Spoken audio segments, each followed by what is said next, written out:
Well, it appears that CNN is still trying to save some of their crashing ratings that have been occurring over the last 4 or 5 years or so, as Chris Licht is making another move to try to save his news organization.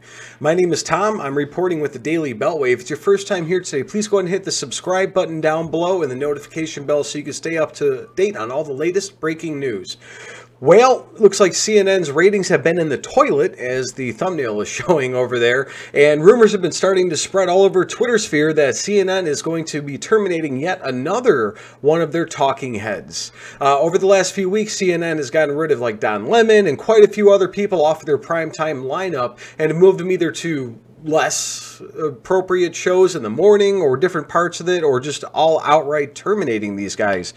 Today we're reporting from the Post Millennial. It says Jim Acosta will be fired from CNN soon, according to a report. It goes on to say that on Friday, News Cycle Media President Jim Nicosia took to Twitter to announce that CNN's Jim Acosta is expected to be fired after accurately predicting Brian Stelter's termination back in June. Acosta did not fit the middle ground vision of CNN as being pushed into, Nicosia said. Since Acosta was the main Trump lightning rod between the old CNN and the new owner's future vision, he will either go quick or with a lot of internal pushback. Stay tuned.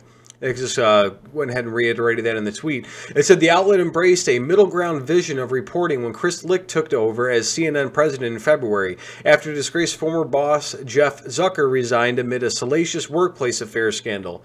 Licht said in June that he wanted to reduce the partisan nature of some of the network's programming and on-air personalities.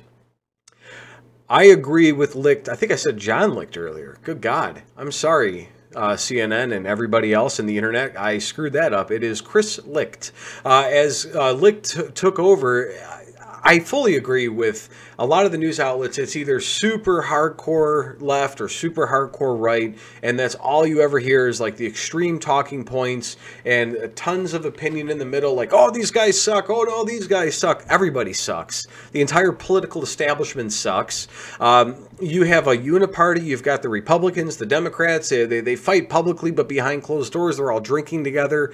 I mean, at the end of the day, it's one big charade, and we, the people of America, are literally the people in the front row, you know, paying to get our tickets at the table, and we're just having a play put on before us. I mean, at the end of the day, if we had straight middle-of-the-ground news reporting, where it's not too partisan one way or the other, but spit straight facts, we would be way more better as a nation if that was the case than anything else. And I know I'm kind of guilty of it too, because there are just some things that I hear that I have to talk about, like Joe Biden's blunders. I mean, they're funny. He's still the president of the United States, and if Trump was making blunders, we would be talking about the same thing as we did. But again, like the whole point of America is to have freedom of the press, and it seems like the press is bought and paid for, and they're just pushing their talking points after talking point after talking point. And you see some of the videos on Facebook and everywhere else, they have the same opens, the same closes, and they like start doing the montages of all the different people like saying verbatim the same exact words. It starts to get to be a little bit redundant. Maybe it's propaganda, maybe it's whatever, but it could be, it's just not fair to the American people, where we expect to have accountability inside of our media, and we want to have the truth, because at the end of the day, the politicians aren't their own bosses. We, the people, are the bosses of the politicians and the government, and the government needs to listen to we, the people. If we say we want spaghetti on Tuesday nights to be mandated, guess what? Spaghetti on Tuesday nights it is. And for the media to keep pushing all these BS narratives that they've been doing because it fits their description of what one of the parties wants or one of the other has, it's complete bull, and it just completely is unjust for the American people. I can't even think of the words. It really upsets me by how far down the way we are. And, you know, Licht is correct when he wants to have things come back towards the middle and have more factual based. I know Fox News is pretty good at that. Excuse me. There are a few other organizations that are pretty good at that as well.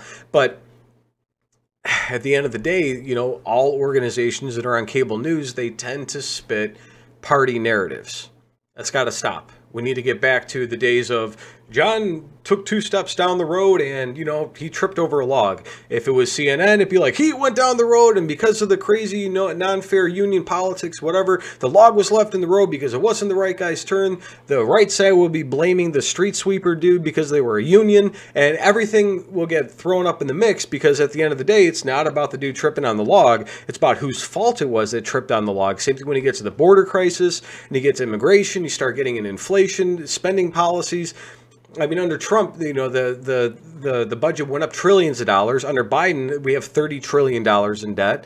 And a lot of it was due to the pandemic. A lot of it was due to bad spending policies. We have a tax and spend culture that is absolutely insane. It's been going on since the 40s and the 30s and 40s where we just want to try to spend our way out of everything. And that's a complete injustice. But nobody wants to report on that it's been an everybody problem. And in the meantime, they're pointing fingers back and forth. And it's like a big dog and pony show to distract the American people from what's really going on. So they need to get back to actual factual reporting and point the blame at the people that they need to. I got way off track, but I think it's complete garbage the way the world's going. And I think that's where you start seeing a lot of these YouTube channels and a lot of people on TikTok and Facebook and everywhere else that they're putting out these opinions that are so against the mainstream media. The mainstream media is absolutely like, oh no, we got to attack everybody and get them off the internet, because the truth's starting to come out. Because people, you can have like a screen like I have here, and you can have 2 articles side by side talking about the same exact thing, and you're going to have completely different talking points, but the core facts might still be there in some of the cases.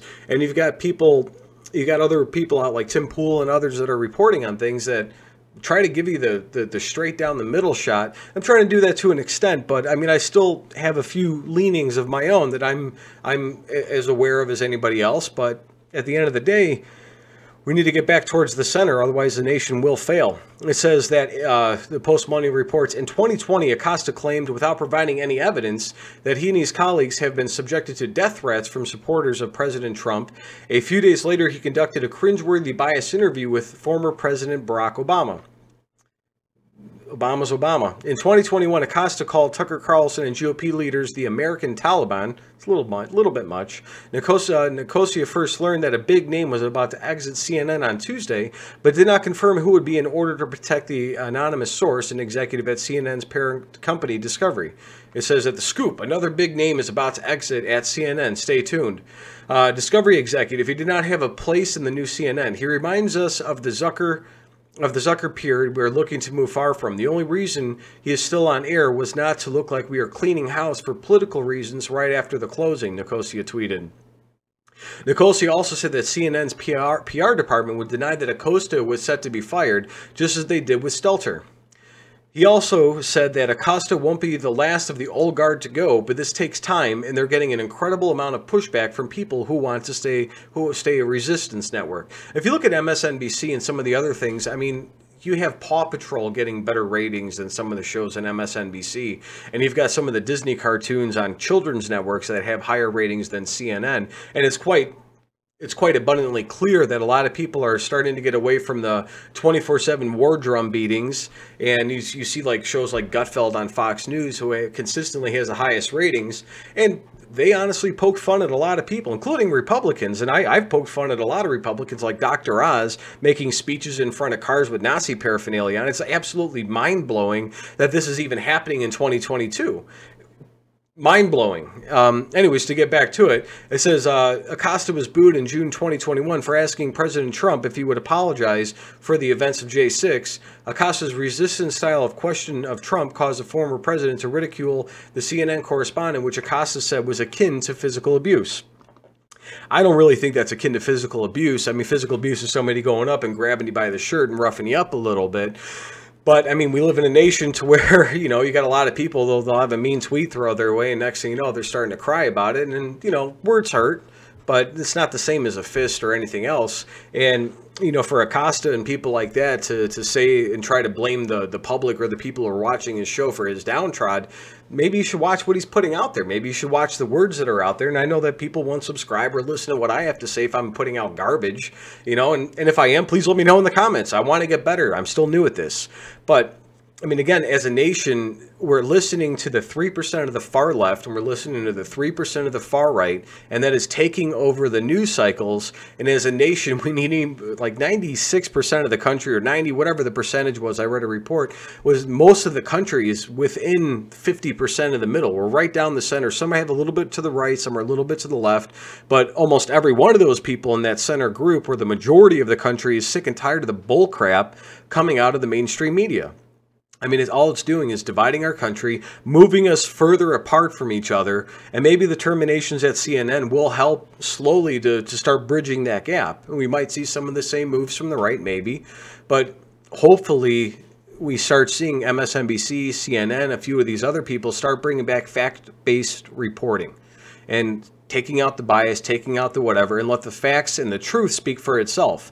I mean, if Trump's out there in Fifth Avenue, New York City, doing something stupid, by all means, bring out the video. Let's get it done. We just had a video of J.B. Pritzker, you know, cheering that somebody physically abused, like there was somebody who stood up and said, "You closed my gym down during this," and the guy was sit there and he got roughed up by some of the people and thrown out of the room, and J.B. Pritzker was laughing at him. He's a Democrat, you know, governor. That should be held accountable for that. There's some stuff that some of the Republican senators are saying that are absolutely bonkers, you know, but let me know your thoughts in the comment below. Is his termination cool? Is it good? Is it something that bodes well for the future of America, for the future of CNN?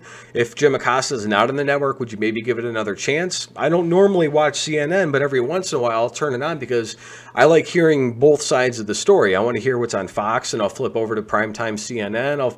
I'll stomach listening to MSNBC for a few minutes because that's about the worst network that's out there. I don't think I could do more than 5 minutes of that network.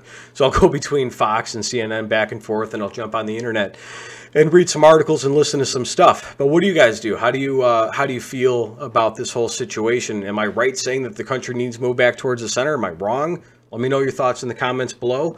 And make sure you guys turn out your friends, get everybody out to vote. It's going to be a pretty crazy midterm cycle coming up. But we need everything we can we need everybody we can to get out and vote and bring everybody out there. And don't forget to subscribe, guys. Have a great day.